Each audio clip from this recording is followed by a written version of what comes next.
Case 1. She collected child support while the child was living with him, and the judge completely flipped everything. Mr. Roberts, you filed this case before the court? Yes, ma'am. What's going on? Well, I still pay child support because our daughter goes to school. It's better for her to go to school in her area as opposed to mine. Our schools are terrible. We don't really do well over there, and her school is great over there. But I want kind of a reduction. Wait a minute, when you say reduction, you're paying child support to her. Yes. Who does the child live with? He arrives in court requesting a reduction in child support, explaining that his daughter currently lives with him while still attending school near her mother's home. At first, the situation sounds reasonable, but the judge quickly senses confusion because something about this arrangement doesn't follow basic court rules. But she goes to school with her. It's not a... Wait a minute. Yes, you all know that's not how this works, right? What? The person who the child lives with does not pay child support. The person who the child does not live with pays child support. Well, ma'am, originally we had an agreement with the court. And it's your honor or judge. I'm sorry, your honor. Oh, go ahead. My bad.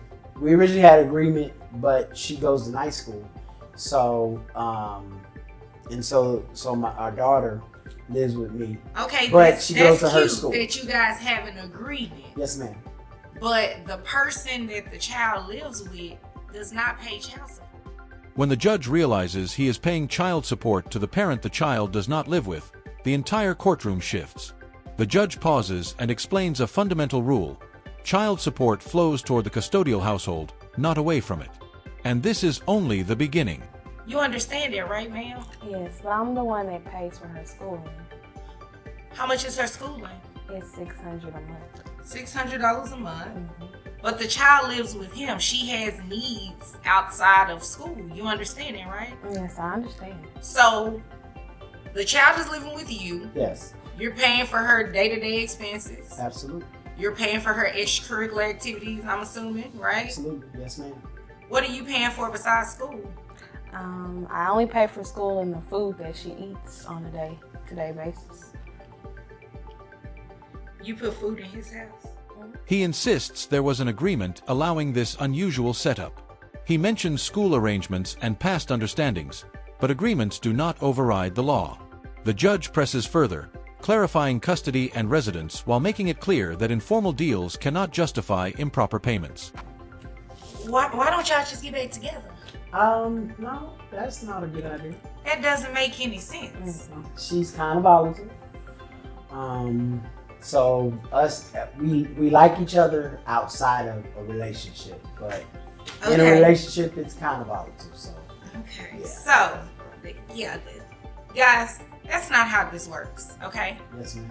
You should not be paying child support to her, and the child lives with you. Are you giving him the money back? Her father argues that he pays for private school tuition $600 every month. The judge acknowledges the importance of education costs but reminds him that school is not the only expense. Housing, food, daily care, and activities all matter. Paying tuition alone does not remove full parental responsibility. What are you doing with the money? I spend it on her schooling. You spend it on what? Using it to pay for her schooling. To pay for her school, but she does not live with you. You know what? How much money you make a year? I make $50,000 a year. Wait, hold up. Did I say something wrong? I didn't know you had a job. What do you mean, hold up? I didn't know she had a job. Wait a minute. You didn't tell him you worked? I just started working. See, you're coming in here playing these games. Look, we're not here to play games, okay? He should have known that you were working. When the judge asks why they do not simply reunite, he explains that the relationship is volatile.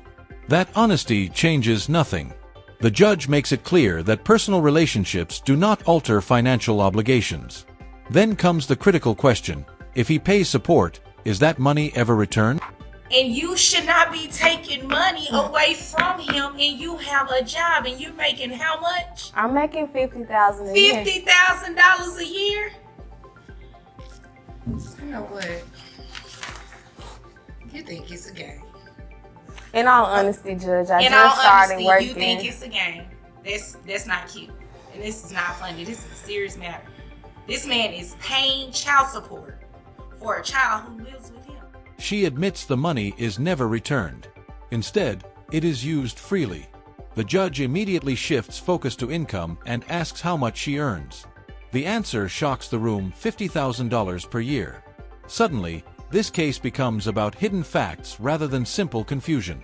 He has to pay extra money for his expenses and everything. You understand that? So you have a 2-bedroom home or Yes, ma'am. apartment? Yes, ma'am. He has to get an extra bedroom. That's extra money that he could be saving. Do you understand that? I understand. Electricity, be all the other expenses, they're increasing. While you're sitting on $50,000 a year. Okay. So, based on the calculation I have here, have your gross at $4,166.67. Brings your net down to $3,266 to $3,266.81. The judge calls it out directly. This is not a game. One parent covers housing, utilities, and an additional bedroom, while the other collects money despite earning a solid income. The court's patience disappears as fairness becomes the primary focus moving forward. How many children do you have, ma'am? Just one. Just one? Okay. That's going to be based on 20%.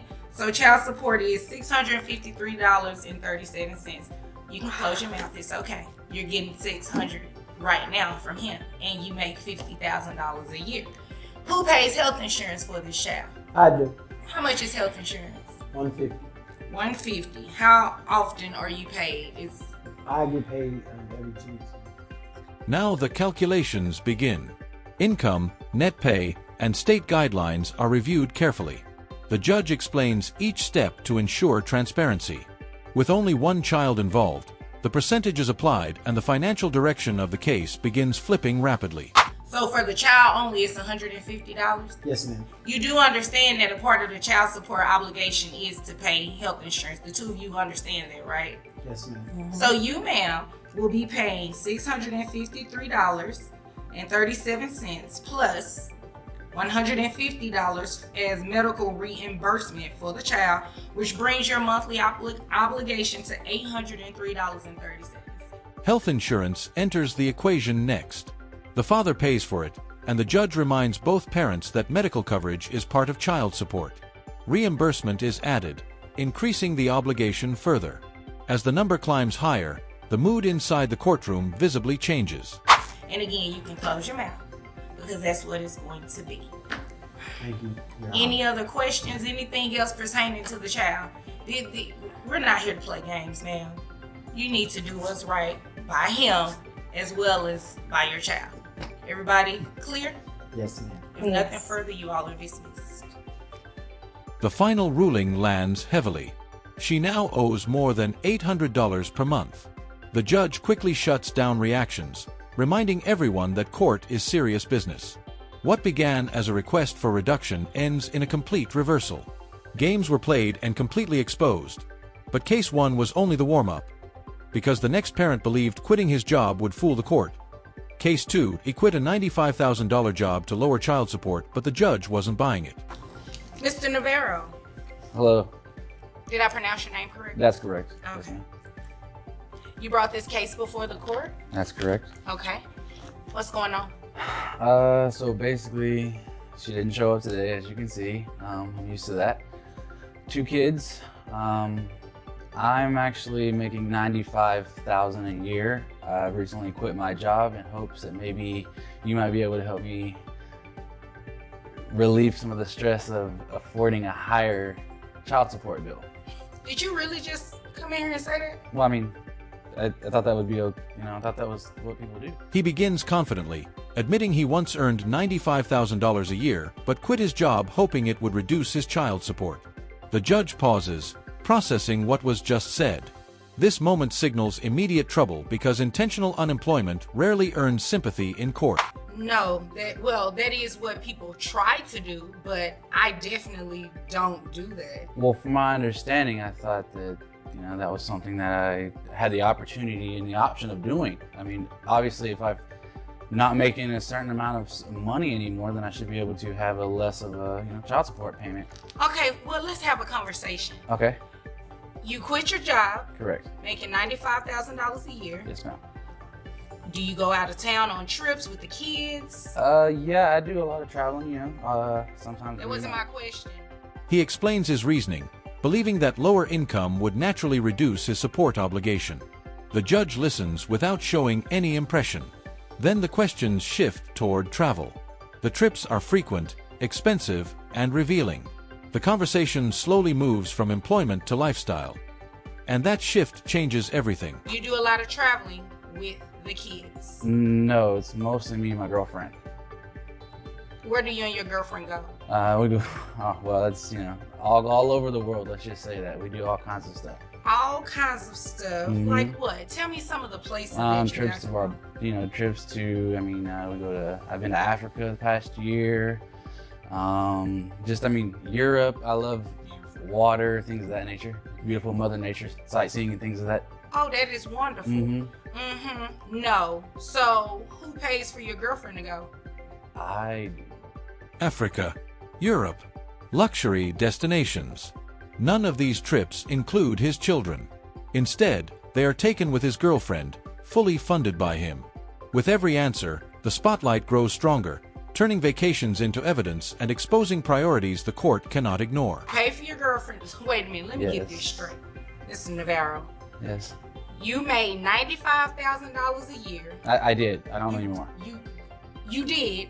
You quit intentionally, thinking that I would reduce your child support, but yet you've gone to Africa and Europe and you've taken your girlfriend and you paid for her to go as well? Yes. And you have not taken either of your children. That's correct? No, that's true. I've taken them on one trip to Disney World and we had a blast.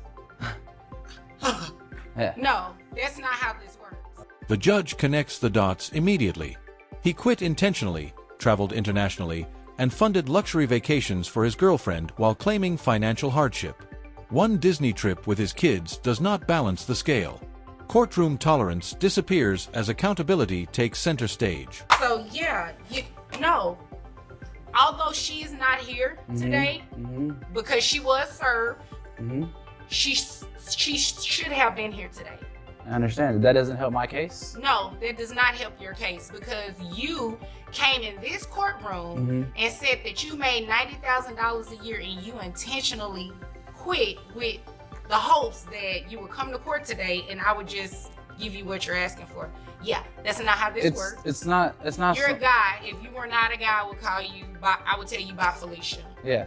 Because that's just ridiculous. Even though the other parent is not present, the judge explains clearly that being served means the hearing proceeds. Absence provides no protection. His plan collapses as the judge confirms that this hearing is valid, enforceable, and continuing without delay. I completely understand where you're coming from. Obviously you don't, because you are trying to make a mockery of this courtroom. I meant no disrespect to you, and that was not my intention. Oh no, you didn't disrespect me. You disrespected your children. Okay. I can You see where are you're saying that. wanting to get a reduction in child support so you can continue to take, what's your girlfriend name? Melissa. So you can take Melissa on rendezvous, Yes. right? Yes. He apologizes, claiming he meant no disrespect. The judge corrects him sharply. This is not disrespect toward the court, it is disrespect toward his children. Attempting to reduce support while funding romantic travel crosses a serious line. That moment, any sympathy completely disappears. Yeah, that's not what's It's not just that. It's there's other things that I would like to do. I would like to spend more time with my kids. If she were here, then Oh, I'd be able to. when were you going to spend more time with your kids? Because she doesn't have to be here for you to do that. Well, yeah, but I have to have. There's not a good communication skill between the two of us. There's obviously not a good communication between us because you're still going to pay that same amount of Actually, let's see. Do you work a second job at all? Or your I do income not. is still No, $95,000? No, I've actually been very well blessed to be able to save my money, and so the things that I have now. This is Navarro. Yes. You're giving me a heart attack up here, okay? Okay. You're I giving me a don't heart understand- attack. I don't understand how. I can't even. Despite claiming hardship, he admits that he saved money while traveling abroad. The contradiction is undeniable. The judge recalculates income based on earning potential rather than personal choices. Quitting voluntarily does not erase financial responsibility. The court will never reward strategic unemployment. You're saving money, Yes. but you're going to Europe and Africa. So you're saving money. Where y'all going next? Aruba? Well, I have money saved for the kids. No. Okay. So, yeah, this is what's going to happen. Your child support is not going to be reduced. I'm Okay. denying that relief. It is going to stay at what it's currently at. $95,000 a year. I have your gross at $7,916.67. Net at $6,183.88. Based on 2 kids, That's correct. right? 2 children. The ruling becomes clear. No reduction. No relief. Child support remains exactly the same. The judge explains the numbers carefully to ensure full understanding. Over $1,200 per month remains firmly in place, unaffected by vacations, excuses, or lifestyle decisions. So 20.63%, that makes your child support obligation $1,275.73. You need to have Melissa help you pay that amount since she wants to go out of town with you. If I don't have income now, how am I supposed to continue? Let's see, how much did it cost you to go to Africa for you and Melissa? Do we really have to discuss Yeah, this matter? we do. You came to me. Yes, you're going to discuss whatever I ask you. Let's just say, I mean, tops probably around 15. 15 what? 15,000 $15,000 go to for Africa. both of us. One final question seals everything. How much did the Africa trip cost? $15,000. The courtroom reacts in silence. Court is not a travel sponsor.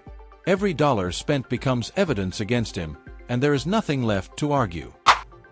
You didn't come in this court and give me a ticket to go to Africa? So, absolutely not, sir. Is there anything else further that you need? Because I have no more time to waste. Well, on at this point, foolishness. no. I mean, obviously, there's nothing that I can say that's gonna, make the situation better for me. Obviously not. No. Not at all. Nothing further, you're dismissed. All right. Thank you. With patience fully exhausted, the judge dismisses the case. The message is unmistakable. Court will not fund choices that ignore children's needs. His attempt to outsmart the system completely backfires, leaving the consequences unchanged and his intentions fully exposed. After deception and shortcuts fail, the final case shows what happens when someone comes prepared. Case 3, he brought receipts to court and the judge reduced child support immediately. Mr. Wilson, you brought this case before the court. What's going on? Yes, Your Honor. I'm here today to request that the court reduce my child support that I currently pay my ex-wife.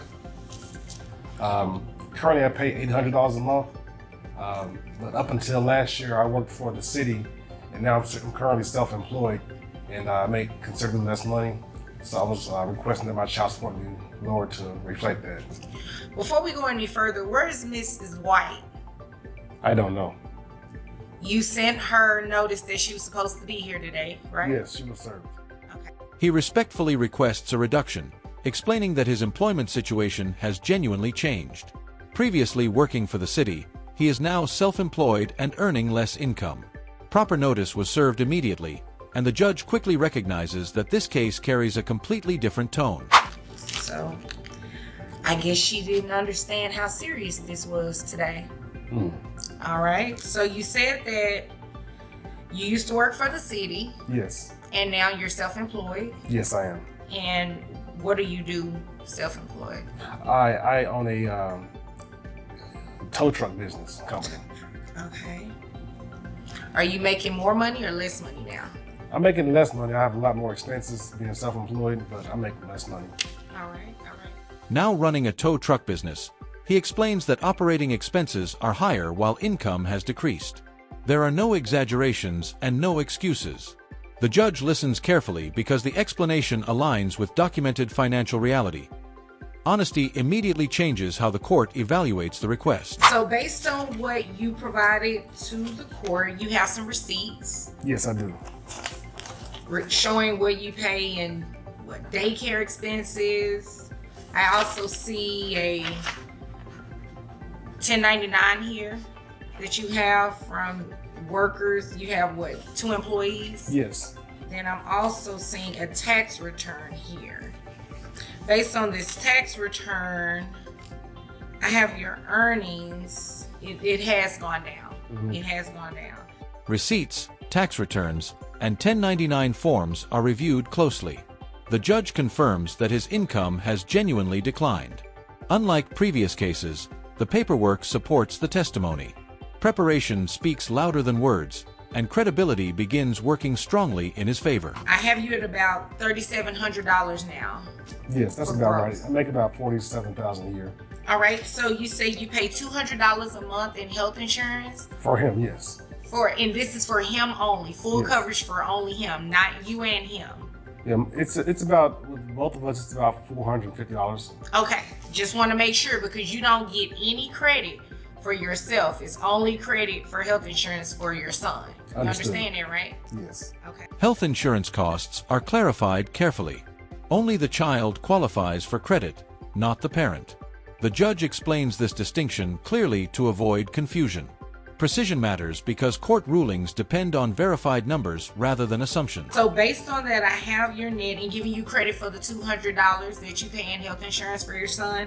Comes out to about $2,834.23, which would bring your new child support amount to $566.85. Okay? Yes. Mr. Wilson, I do appreciate you being here today and being timely. Thank you. I didn't want you to think that just because Mrs. White decided not to show up today for court, that the court could not move forward. With the proper credits applied, the judge recalculates child support. The amount drops to a fair figure that reflects his real income. The room holds no tension, now only clarity. This is how lawful adjustments happen when real financial change is proven. Because in Texas courts, once you are served your own notice with a hearing, you have to appear. And if you do not appear, the other side who's bringing the case does still have the opportunity to ask the court for some sort of relief. So you're here today asking for your child support to be reduced. You submitted evidence to support your stance. She had the opportunity to be here and contest whatever it was that you submitted in court, your 1099s, your tax return, even some of the receipts that you provided. But it was a missed opportunity for her because she decided not to come to court. The judge also explains an important lesson. Missing court is a serious mistake. Proper service allows hearings to proceed even if someone does not attend. One parent showed up prepared and followed the process correctly. Responsibility opens doors. Excuses never will. So in the future, whenever you need to come back to court, maybe to change your order, life change or something like that, just make sure that you always send notice to that other person because you are able to still receive some sort of relief although they fail to show up, okay? Yes, Your Honor. Is there anything further? No. Okay. Thank you. Thank you. You're welcome. You are dismissed. The case closes respectfully. Evidence mattered. Honesty mattered. The judge encourages both parents to provide proper notice for any future financial changes. Unlike the previous cases, this parent leaves the courtroom with a fair outcome. Proof that courts reward preparation, not manipulation. Point 3 parents. Point 3 strategies. Point 3 completely different outcomes. Court is not about confidence, it's about proof. If this story opened your eyes, like, subscribe, and comment.